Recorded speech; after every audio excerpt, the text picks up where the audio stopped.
foreign relations, national defense and security, peace, unification, and reconciliation.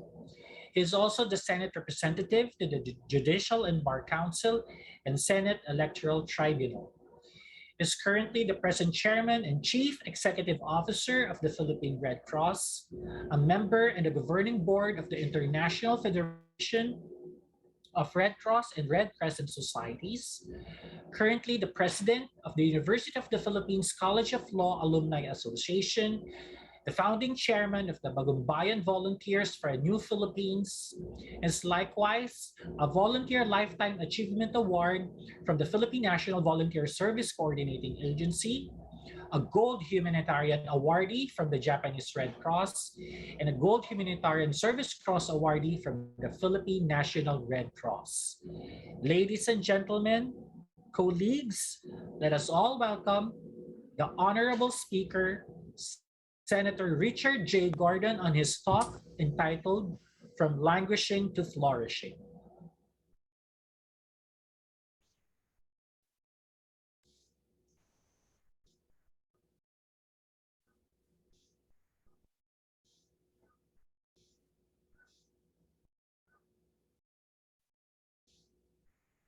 Facing fearful as we do now.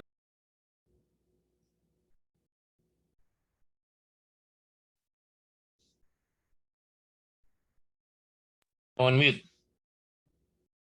Good afternoon, ladies and gentlemen. I'm very happy to be here today and address all of us in this country, and you're representative of what pains us. We all have a stomach ache in this country. We have had enough of all the foolishness that happens in our country. And I'm just using it euphemistically, of course. But let me greet first and foremost all of you here and thank Dr. Macalintal, my comadre and my doctor, and certainly a very, very hardworking, dedicated doctor who asked me to speak before you on gastroenterology. And I said, maybe I should talk about gastronomics because that's easier to speak. You're all doctors of gastroenterology, and that's kind of hard for me to handle. Let me greet first and foremost Dr. Ira Yu, president of this wonderful society. Mr. Dr. Alan Policarpio, the first vice president. Maria Teresita Cabrera, second vice president. Dennis C. Ngo, MD. Secretary. Maria Isabel B. Tumala Siapno, the treasurer, and Dulcinea. Wow, that's from Don Quixote de la Mancha, the man from La Mancha. The Dulcinea Keiko A. Balse Santos. And it came to my mind right away. You know, my mind travels very fast. Dulcinea was the mythical lady that Don Quixote put in his mind, but she was really a wench working in a tavern, and that was frequented by people who went derisively called, who used to call them whores, but I never call anybody a whore. But Dulcinea is certainly something that a woman that in Don Quixote's mind would be something to aspire for. In our country today, we need to aspire for something greater than us. And that is precisely why I think we have never really grown. We've never gone beyond our culture of dependency, our culture that doesn't reward merit or good work. And we tend to just talk about our problems among ourselves, but never look for solutions. Now, why would I be talking like this? At this time, the whole world is in flux. Apart from the little wars here and there, like Afghanistan, or people are bombing again, or in the Sudan, or in the Middle East, and even in our own country, we have pandemic. I don't have to tell you how bad pandemic has hit us. When you come down to pandemic, really, it has become really more of an economic problem. It's a challenge of life and death indeed, and I'm not diminishing it. Pandemic hurts us in the sense that you have to understand that the economy is severely affected. The economies of the world are saying it will take us 10 years to get back to pre-pandemic levels of 6% growth. Sure, that doesn't mean much to many who are not acquainted with economic details or statistics. But to give an idea, we were growing at 3.8% before. Now we're going at 3.8%, and we were growing at 6% before this all happened. Our unemployment is at about 11 million if you add the underemployed and the unemployed. And the underemployed is really more of a tragedy because sometimes they work for a family corporation, they don't get an income, and their part, like what the Chinese does, they live upstairs and there's a sari-sari store or a restaurant below. I went through that. My father and my mother had restaurants, and we all work together in the restaurants. That's why you doctors are fortunate. You came into a course that you can control things with your talent and your skills, and you've even become more specific in your thrust. And today, just to make you feel bad this morning or this afternoon, we rank 18 in the most number of cases of COVID in the whole world. We have 2.2 million cases and 40,000 deaths. On the other hand, the most populated country in the world, because of its draconian measures, China, 96,000 ang cases nila, and they have 22 cases per day of deaths in this whole country of 1.4 billion. And they make sure that they are ranked 113, one of the lowest in spite of their size. And when somebody or two of their people in a neighborhood or in a community gets positive, they lock down the whole village for 15 days and they test them for 6 times and until they reach negative stage. Now, what that happens when a lockdown happens, there's no economic activity. When you have COVID, you cannot go to work and people get hungry. So they become dependent. So the cycle becomes a cycle of dependency and trying to get out of a meager existence and trying to find out a way upon which you can recover your dignity once again. So today, let me start by quoting in a very, very severe challenge, a time when I think it was Rome and Thomas Babington Macaulay spoke about in ancient Rome. And he said about a certain captain. Then out spake brave Horatius, the captain of the gate. We should be the captain of the gate of our country. Every Filipino must guard against COVID, must learn to take care of himself and make sure that as captain of the gate, he doesn't infect his family, he doesn't infect others, and he doesn't become a burden to be carried because he's gotten sick and can no longer produce economic numbers for the country. And I'll speak brave Horatius, the captain of the gate, may as well be Captain Philippines. And he says, to every man, sa bawat tao dito sa upon this earth, sa ating mundo, death cometh sooner or late. Meron ba nakakaligtas sa namamatay dito? Lahat naman tayo mamamatay. It's a part of the process of life and death. Sabi niya ito, and how can man die better than facing fearful odds for the ashes of his fathers and the temples of his gods? You became doctors because you want to become better than your parents. That is the cycle of life. Your children should become better doctors or better lawyers or better engineers.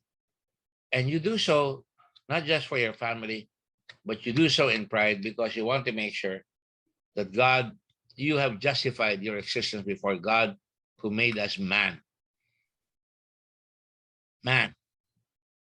And to further quote another person that is my favorite, Gandhi, and he says, man is at the center of a circle, the circumference of which is self-imposed. Paraphrasing him, Franklin Delano Roosevelt, the only thing we have to fear is fear itself. It's fear crossing that challenge of how do we stop this pandemic? How do we get out of it? How do we cure it? Are we going to solve it by staying at home? Are we going to solve it by trying to get to the hospital? And I know you want to go back to the hospital. You have residents there that do nothing. Mostly, I'm not saying generally, but mostly they handle pandemic cases because that is the emergency. And all of us have been affected by the pandemic. In terms of the economy, we can't buy as much as we want to because it's dangerous to go out. And when we send our maid, we're fearful that when he comes out, she might infect everybody in the process. Or if a driver goes out, she goes to their settlements where there are a lot of people crowded and what we call derisively as squatter areas, and he picks up a disease and brings it back. And how many times have we heard families die or serious members of the family die? So today, I talk about the challenge of life here. And your mid-year convention talks about unlocking opportunities and challenges in the new normal. We are in poverty, and you can define how I define poverty. You can quote me. Poverty is an absence of choice. And when we don't have any choices, we're poor, not just in the economy, but also poor in spirit. So today, I already told you the economic situation. Let me tell you what happened to us. We were late buying, reacting to the pandemic. You know, there was nobody watching the door, watching the gate, so to speak. Nahuli tayo. Hinintay natin na magkaroon tayo ng vaccine. Pero alam naman natin na yung mayayamang bansa, mag-i-imbak kaagad ng vaccine yan. In fact, they're already going on booster shots, and World Health Organization is trying to control them and say, teka muna, bigyan nyo muna yung mga mahihirap na bansa. But they're not going to wait for us. Nobody will wait for anybody in this world. If we want to go out there and take away the gremlins and the dragons in our mind of fear and approach it. So if we had a leader who was watching the till, if you will, dapat nauna tayong bumili kaagad. Mabay-break yung ating health system. Pag nawala ang doktor, nawala ang nurse, patay-patay ang tao, pupunta sa ospital, walang gagamot sa kanya. There will be panic, maybe riots, catastrophe, and calamity. And today you see that. I salute all the doctors for finally coming out of your shell and saying, we want to be counted. We don't want to see what is happening. You know, a lot of SRAs are not being given. We're not getting the PPEs that are properly and priced. We're not getting masks that are supplied from another country when we should be supplying it ourselves here. And why is that? Because sometime in the past, we elected poor leaders. Not just this bad guy here right now, but in the past, we elected on the basis of malakas ako dyan. Kaibigan ko yan. But you know, in this pandemic, health workers cannot get sick. And that is why, in my own way, when this started, when we were doing Bayanihan, I said, doctors cannot afford to die. And as an incentive, you can get $1 million when you die because of the Gordon Amendment, but I don't encourage you to die. I want you to live. Although some people die without ever having lived. And having said that, we also push for the SRA, not just for those in the COVID ward, but for those outside the COVID ward. In fact, when I started the Blue Ribbon investigation, ang inuna ko, kayo mga doktor at nurses because you were not getting your SRA. And we discovered na pagka kayo pala ay naandun sa non-COVID, ang tingin ko nga, wala nga gustong pumunta sa ospital. I have a patient, and I call it a patient because I was speaking to the OFWs in England yesterday. Yung kanyang kaibigan tumawag doon at sabi, meron ho akong kababayan sa Pampanga, pumasok ko sa ospital, di makapasok, nakapila. Wala sa public hospital, finally nakapasok siya at buntis siya. Inanapan siya ng test, nagtagal. Finally, nung mga anak siya, sinisingil siya ngayon ng 750,000. Eh sabi ko, covered ho yan ng PhilHealth. Ayaw lang ninyong magbalak ng buto, gamitin ng isipan na hanapin ninyo kung ano yung ang inyong tungkulin na magamit ninyo yung universal healthcare.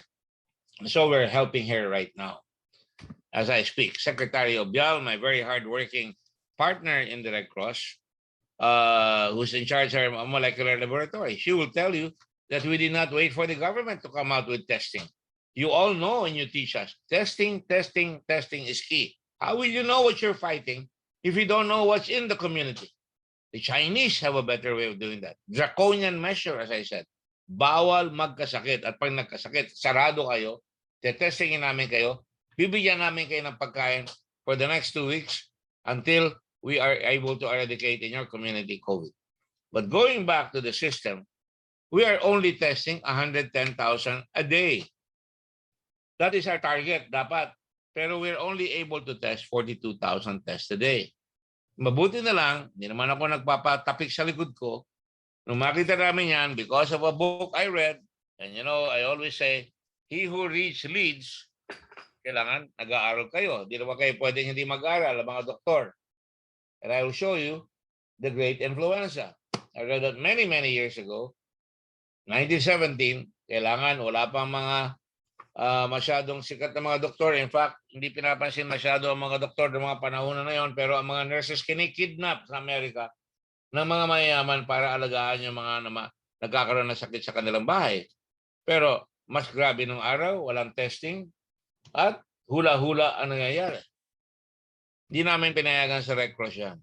Hindi kami tinutukan ng baril sa ulo.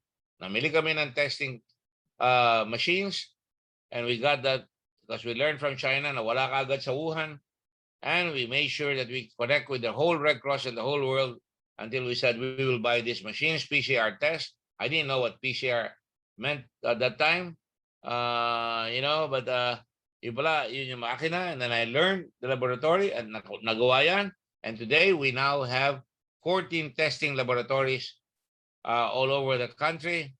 We have 5 in Mindanao, 4 in Visayas, and the balance in Luzon. This is an old slide. We have them in Isabela, Clark, Subic.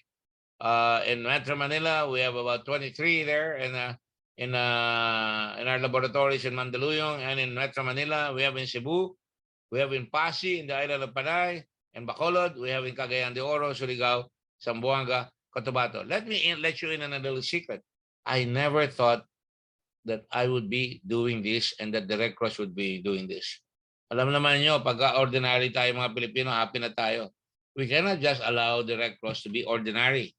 Blood na lang tayo. Hanggang blood na lang ba? So we became the best in blood. We became the best in disasters. We got 170 ambulances. Actually, more na. We even have ambulances that have tinatawag nating negative pressure ambulances. 6 units. They're distributed. And we even have a 1158 number para mai-refer namin yung mga pasyente na kung tumawag lang, hindi na kailangan tumawag sa England pa, sa OFW yung pasyente sa Pampanga, she could have called us from the very beginning in 1158. And I'm sure Dr. Pao and Dr. Gordon here would have been able to assist her in putting her in a hospital, as we've done to many other people at the height of the surges of this country. Now, having said that, we have now tested 4,700,000 tests from the Red Cross alone. And I'm trying to bring down the slide. Ayan, almost 4,700,000 na. And we expect to do 5 million by next month. And yan ang share natin. We're about 22 to 23%. In the beginning, we're about 50 to 60%. And we did that because we found out our ITM, our government, kulang na kulang sa budget, and they could only test 300 a day. So now we've done also saliva testing. Kami lang nagsasaliva testing dito at hindi ako kantanod. Tinignan ko kung anong ginagawa sa Amerika. Nakita ko isang doktor, katulad nyo, brown skin girl by the name of Dr. Renoa, a PhD in molecular testing in cancer technology. And what did she do? She was in the University of Illinois, connected with that university. And I found out that they were testing, and their testing was sufficient. And you don't have to be stabbed in the nose or stabbed in the throat, and you just spit in a box. I'm sure you're familiar with this. Magyayabang lang ako. Pabigayan nyo lang ako magyabang. Ayan. Dudura lang kayo dyan. May straw. Pagkatapos kukunin yan. Ngayon, nakamotorsiklo na yan kukunin. Umpisa kahapon. Meron ng motorsiklo. Pwede na kayong magpatest sa bahay ninyo sa saliva test. But did we stop there? No, we did not stop there. We went into vaccination. Yan yung ginagawa ngayon. Kasama ng mga motorcycle riders. Binigyan namin sila ng hanap buhay. Sila ang tutubo. Kami, yan ang babayaran para makuha nyo ang test. Depende kung gusto nyo 24 hours or 48 hours, at kung nagmamadali, baka even less than 12 hours makuha nyo kagad yung testing. Did we stop there? No. We went into bakuna. We put up our bakuna center beside our building along EDSA. We put up bakuna centers in 30 places in the country. We put up bakuna buses. At nangyari, kailangan ang bakuna magagaling sa gobyerno. Namili pa kami ng sarili namin. Pero hindi namin pwedeng, nagkaroon kami ng Moderna. Pero, ayan, insufficient ang bakuna. Pero ayan, ang mga bakuna, mobile vaccine sa clinic natin. Nasa Laguna ngayon, 3 ata. Sa Cavite, 3. Meron sa Cagayan. Meron sa Maynila. Meron sa Cebu. Lumalakad ngayon, dapat 16 yan. Ang lumalakad ngayong araw na ito ay 6 sapagkat walang vaccines. Kulang. Hindi ko nakatakiyan ng gobyerno, hindi naman dapat eh. Sapagkat ang dapat, katulad ng sinabi ko sa umpisa pa lamang, nakuha na kagad yung bakuna, nag-alangan pa tayo, nag-bureaucracy tayo instead of being practical. Ayaw natin sabihin kagad na huwag na kayong matakot, emergency medical yan, kailangan natin talaga, huwag kayong matakot na madidemanda kayo. Saka na natin i-sort out yan. We have to get the vaccines out. So now, we're vaccinating. And more than that, we're even feeding people who are poor. We now have about 23 food trucks as of 2 days ago. Now it's 29. Dumating na yung mga bagong food trucks. And we distributed it to the country. Ayan ang mga food trucks. Dapat nakabukas para makita nila. Ayan, may kalutuan, mayroong kakainan dyan, nakapipikapin na lang na may hirap para hindi na sila lalabas. Ayan ang kitchen sa food truck. Bibigay rin tayo ng cash sa mga tao kapag hindi sila lakad at para hindi na sila magkakalat at lahat. Pero talagang dapat gagawa niyan ay gobyerno. We're just auxiliary to the government. In fact, kung magkamisa nakakasakit ng dibdib dahil sa away namin ni Duterte dito sa aming ginagawa sa Senado na lumalabas yung kabulukan ng mga family, ano nangyari?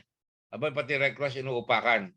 At sinabi pa, mali raw yung testing namin sa Subic. Mabuti na lang, may integrity pa yung karamihan ng doktor at after about 3 weeks, tinesting nila, tama lahat ang ginawa namin. At ang kanilang sinabi ay it was done well. At ang sinabi, ng technical report nila ay nakakagawa ng mahusay at hindi walang false positive. Di naman namin sinasabing perfect kami, pero at least nakabangon na naman. Imbis na saktan mo yung Red Cross, ang sinasaktan ninyo ay yung mamamayan sapagkat tumigil ang test at sabihin nyo hindi valid and reliable at false positive, you're not fixing the problem. You're fixing blame. And there is nothing to distribute blame. In fact, valid and reliable, ayan nandun sa second paragraph, ang RITM, it was found to be valid and reliable yung testing. Tinamaan pa kami ng biglang nag-test raw kuno, yung PhilHealth, yung PSG. Sinulatan namin sila. Nagpapatest kayo, hindi nyo sasabihin. Kaso pagka nagkaroon kayo ng, nakakaduda pupunta sila sa iba. Pagka ganun lahat ang mangyayari, forum shopping yan. Sinulatan namin sila because wala naman kami dapat ipagkaila or pangamba. Ganon rin yung Department of Finance. Pero ang Department of Foreign Affairs, tuloy-tuloy ang testing sa amin. We have nothing to be ashamed of and our record is good. So mga kasama, huwag natin i-encourage yung laboratory hopping. Yan ang ginagawa namin sa Red Cross. Yan ang konting contribution namin bilang auxiliary to the government. Pero we still have a problem. How are we gonna get out? Ang problema natin ay ang PhilHealth, napakalaki ng mga utang sa mga hospital. Paano makakapag-agwanta yung mga hospital kung di babayaran? Pati sa Red Cross, ang utang nila kulang-kulang 600 million, hindi bumababa. At mini-maintain lang nila doon. Lalo na yung mga hospital, mga kasama. So hindi ito angal. I'm here to fix the problem. Ito ang latest. So, nagbayad ulit. 541 million ang utang na lang. But that's not the problem. Gagawin namin at unless talagang tutumba ng Red Cross, saka lang kami aangal. But ang sinasabi ko lang ho sa inyo, mga doktor dito, kayo ay mga bayani ngayon dahil kayo, you're stepping up on the plate. Hindi kayo dapat nanunood o natatakot na talagang ang iniisip palagi ng Pilipino, naku, baka huwag ka na makialam dyan, baka mapahama ka pa. Kung walang magsasalita, paano tayo makakagawa ng mga solusyon? Today, our health system is threatened severely. We need doctors in our community, in our communities, in our hospitals. We need to vaccinate more. We need to make sure that our elderlies, yung may high risk of dying, yung mga may comorbidities. Alam naman ng DOH ang ginagawa nila in fairness. Pero kung kapos ang vaccination, wala rin tayo. We need to test more. And I already instructed magpa-test kapag ang nangyayari ngayon. Hindi nakakabayad sa mga ospital yung hindi binabayaran yung testing. Ano nangyayari? Mga walk-in lang yung nakaka-afford ang magbabayad. Kaya binaba namin yan. Dati 3.8, ngayon 2.8 na lang ang PCR. So dapat matuwa ang gobyerno. Pati yung aming 1,500 ang babayaran doon sa saliva test para mas makamura. And then we have to get back also at this point in time, hindi lang naman COVID. Pag tinignan nyo yung resulta ng mga killers ng ating bayan in the last 2 years, lumalabas ang COVID ay pang-5. Yung nga lang talaga, economically debilitated yung mga nagkaka-COVID, economically debilitated yung natatakot lumabas, kaya nahihirapan tayo. And that is why we have to conquer it. E ano pa paano naman yung ibang causes of death? Balita ko doon sa East Medical Center, Avenue Medical Center, nakapila hanggang 2 o'clock in the morning yung tao magsisimula. Matatapos ang buong araw, mahaba pa rin ang pila, hindi makapila. At ang nangyayari, ewan ko kung totoo ito at aalamin ko ito, nagkakaroon pa ng palakasan as it's wont to be. Sapagkat pag may cancer ka, hindi ka makapasok, hindi ka mabigyan ng chemotherapy, hindi ka mabigyan ng tulong ng mga doktor. Ganun rin siguro sa inyong mga gastroenterologist, dapat kompleto ang mga ospital sa mga gamit ninyo, katulad ng mga endoscopy, yung mga makina, kailangan gawin yan. Kulang rin tayo sa doktor. Alam ko ang may budget ang Department of Health na dapat magpapa-scholar tayo ng 1,600 doctors at any one time studying first year, second year, third year, fourth year proper medicine. 400 must graduate every year. Then papalitan ng another 400. I am now studying that I will raise money to provide scholarships for medicine and nurses in the Red Cross. And we will do so aggressively. Pero ang kailangan natin, ang alam ko, 10,000 doctors a year ang dadagdag natin para sa ganon, ma-close natin yung gap ng kakulangan sa doktor. I remember when I first campaigned for national office, I was shocked. 6 out of 10 Filipinos will die without ever seeing a doctor.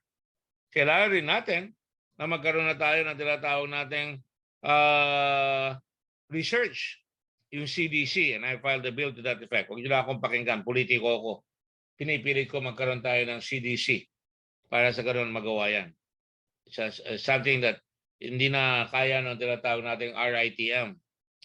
And then we have to make sure that we pay the benefits, and I filed the bill again para nga makover yung mga kulang sa SRA. At dyan ay nakahainan na approve na kagad on third reading sa ating Senado. Yung nga lang talaga mabagal at hintayin pa yung budget ngayon para makapasok yan. Sabi ni Secretary Duque, kailangan natin ng 96 million para makakapagpaaral ang doktor at mabayaran pa yung mga scholars natin, makapagpaaral ng mas marami pa. At mabayaran yung mga healthcare workers natin ng kanilang mga allowances na hindi nakukuha para hindi tumumba yung ating health system. At kailangan natin, halimbawa, ng more hospitals.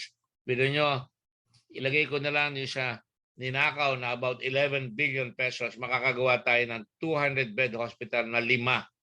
PGH Southern Luzon, PGH sa Eastern Visayas, may campus doon na UP, PGH in the Central Visayas, if you like, mayroon tayo rin campus ng UP doon. At meron rin tayo sa Mindanao at lahat. Saka di ba panahon na dapat para makaagwanta tayo? Pati ba naman mask? Kinukuha pa natin sa China. Kunyari, nagpakitang paghubag loob doon sa Pilipino na mga kumpanya na kinonvert yung kanilang computer parts manufacturing into mask pagkatapos nakanalo ng bid kunyari. Pero nung nanalo na ng bid, yung bid na 13 pesos na mas mababa di hamak doon sa kinukuha na 27 pesos at 22 pesos sa China. Pagkatapos makapag-deliver lang about 30%, binaba na at ang binayad sa kanila ay 2 pesos and 35 centavos. Makatao ba yan? Talagang ibang klase ang budhi nito mga tao dyan sa PSDBM. So nakikita ninyo, kaya pati mga doktor talaga na asiwa na. How do we revive the economy? That's the other problem. Alam niyo ba na tayo ay number 121 sa predicted economic recovery ng ating bansa ng Nikkei Asia COVID. Yung last place tayo among 53 countries in resilience and response sa economic problems caused by COVID-19. And second to the last tayo among 14 Asia Pacific economies on attracting foreign direct investment. Yung dalawa, paninisi yun. Wala tayong magagawa, yun ang lumabas. Kaya sabihin ko yun. Pero yung pangatlo, walang solusyon dyan. Kung ang Subic Bay nung araw at Clark, nilaspag pa yung Clark, tinamaan kami ng Pinatubo, pinaalis bigla yung base, nakabangon kami at nakakuha kami ng foreign direct investments at hindi kami kahit na kailan pinasa ng gobyerno. Pagkatapos tinanggal pa ako dyan, matapos ko magawa ng politika, ano nangyari? Kayang gawin. Kung gusto, maraming paraan. Kung ayaw, maraming dahilan. And we really need to make sure that our investment figures rise so we can create employment, so we can tackle the unemployment and the underemployment. Ang problema ng Pilipino palagi ay pambili ng mga pampaaral, pambili ng gamot, pambayad sa ospital, pambayad sa mga doktor. And I will tell you, there will be no economic recovery unless we invest in public health and unless we get foreign direct investments and domestic investment to immediately act. Now, just to give you some thoughts, it took Japan in 1883, 40 years to become a world power by 1905. Less than 40 years. And less than 20 years to recover from 2 atomic bombs dropped in Japan after World War II. The Philippines has taken almost more than 100 years, hindi tayo umagwanta. Bumagsak ang ating ekonomiya. Bumagsak ang ating education. Bumabagsak, dati-dati, number 1 tayo sa medisina. Until now, individually. At kaya ngayon, nakikisaw-saw tayo sa mga kababaihan na nanalo ng Nobel Peace Prize. Nakikipayong tayo. Payong tayo kay Hideling. Yun na lang ang ating mga kapag-asa na nagli-lift ng wage. But the real thing is we must lift the weight of our country. Everyone must take part. The real problem is we must stand on principles such as freedom of expression and protecting our institutions like COA. Hindi dapat minumura yan. At hindi dapat minumura ang Senado pagka nag-iimbestiga.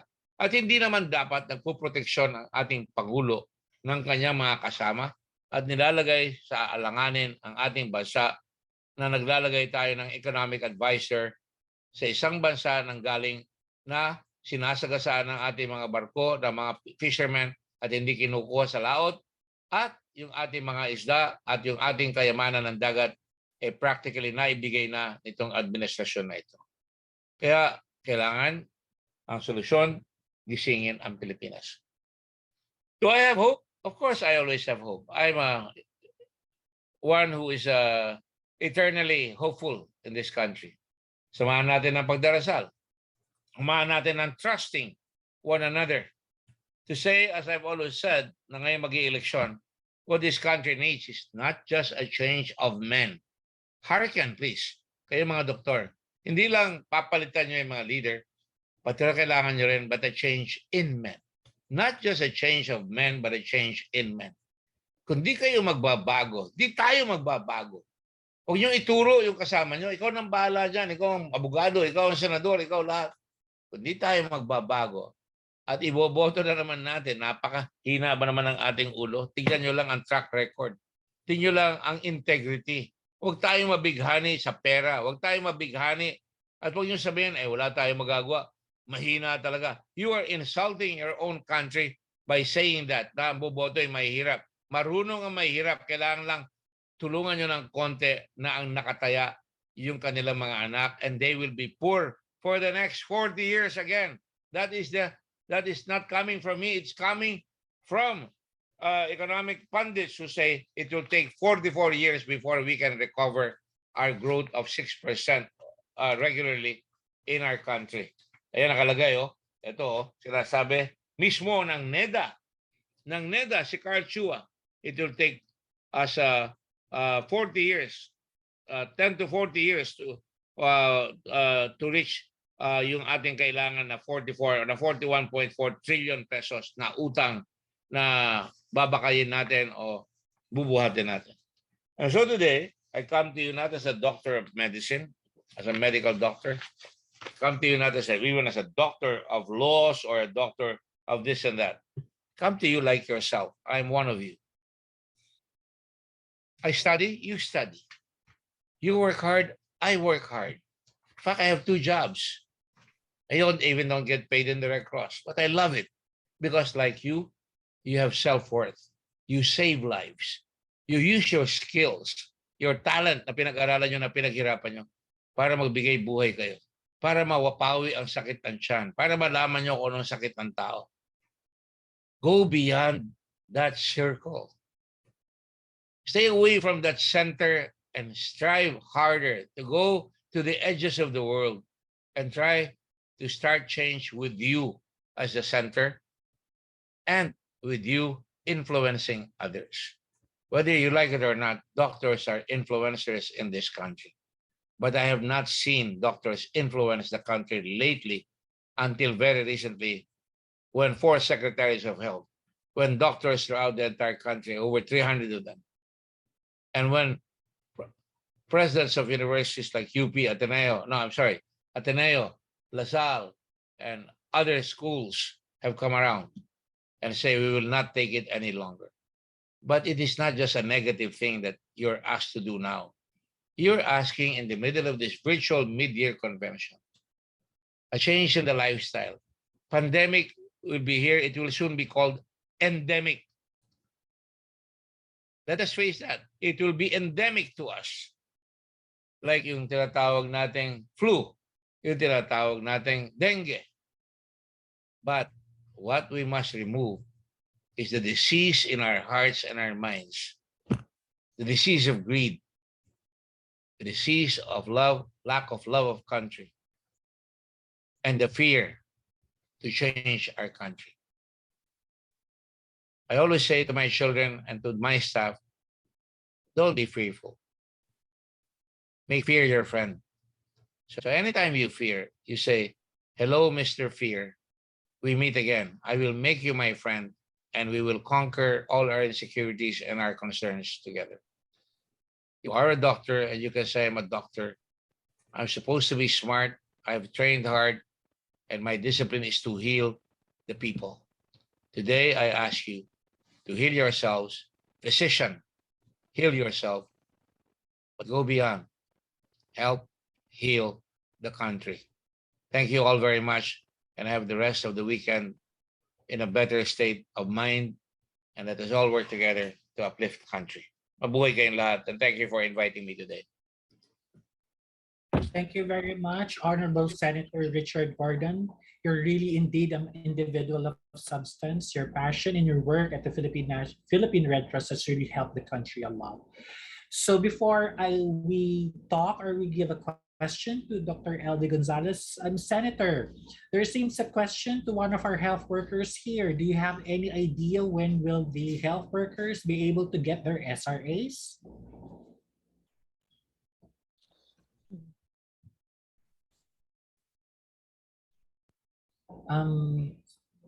Senator, we cannot hear you. You are the one in control of the microphone, not me. Sorry, sir. Yes, sir. But the tech Yes, the so... Department of Health has promised that they have already set aside some money. But we have already given them the legal basis and we're trying to speed up the budget. So hopefully by November, they will get back pay as well when the budget is approved. At the earliest by November. I'm sorry. That's the best we can do. Yes, sir. Thank you very much. So before we give another question to our honorable senator, let me ask a question to Dr. Elby Gonzalez. Thank you for that very emotional and insightful words. Well, we all need that during this pandemic. In your own personal experience, what is the fastest way we could get into the zen of self-actualization? In my own experience, Dr. Maramag, I would say to blot the visual and the mental noise in your head. So that includes maybe taking a break away from social media and allotting time for yourself at the end of the day, but mainly blotting out the mental noise or better focus on your inward self. So that's my advice to all of you. Okay, thank you so much, Dr. LV. In the interest of time, our final question to our Honorable Senator Gordon. Senator Gordon, how do you think the physicians can further help the Philippine National Red Cross? And in return, how can the Philippine National Red Cross further help our physicians during this time of pandemic? Well, right now we're putting up a hospital in Mariveles. It's going to be a 100-bed hospital in addition to the lung center. We have a 100-bed hospital there. I don't know if we have to pull it out, but we're going to put it elsewhere. We have about over 75 medical tents all over the country, and there are doctors there that can help. You can see us here putting the foundations of the medical tent and the medical building that we're setting up. There are other pictures I'm sure you can show. For example, we brought the equipment, but we will also need doctors. We need volunteer doctors. That's why you heard in my speech that we will start sponsoring doctors as scholars so that we can bring in our own doctors. We can bring in in the past, doctors were always in war. We have medical doctors. We have medical doctors right now in our blood banks, but we need now medical doctors in this war against pandemic. And it's not just going to be with the pandemic. There will be other pandemics, I'm sure. Now that we are closing in on the environment, inaahitan natin yung mga bundok sa Brazil. Forest fires will bring out all kinds of microorganisms that might bring in all kinds of diseases that have not been discovered yet. And therefore, we must be prepared at all times. And doctors should really try and make sure not just to heal the sick, but try to help us come up with the necessary research. Research. That's important. Why can we not have a Nobel Prize for medicine in our country? The Israelis are a small country, but they have over 25 Nobel Prize winners. Tayo, we are a country of about 100. What is it now? Ang population natin, 110,000, 110 million. 110 million.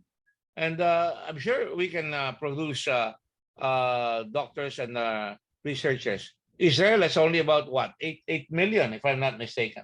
And they're a country at war all the time.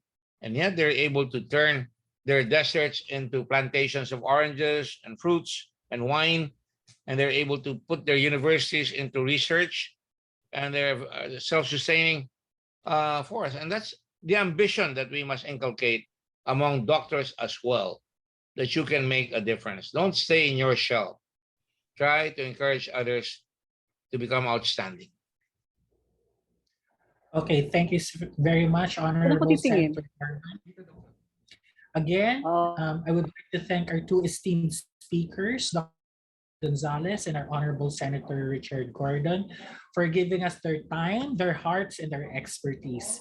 Good afternoon once again. I'm Dr. Flor Maramag, and I'm closing this afternoon session.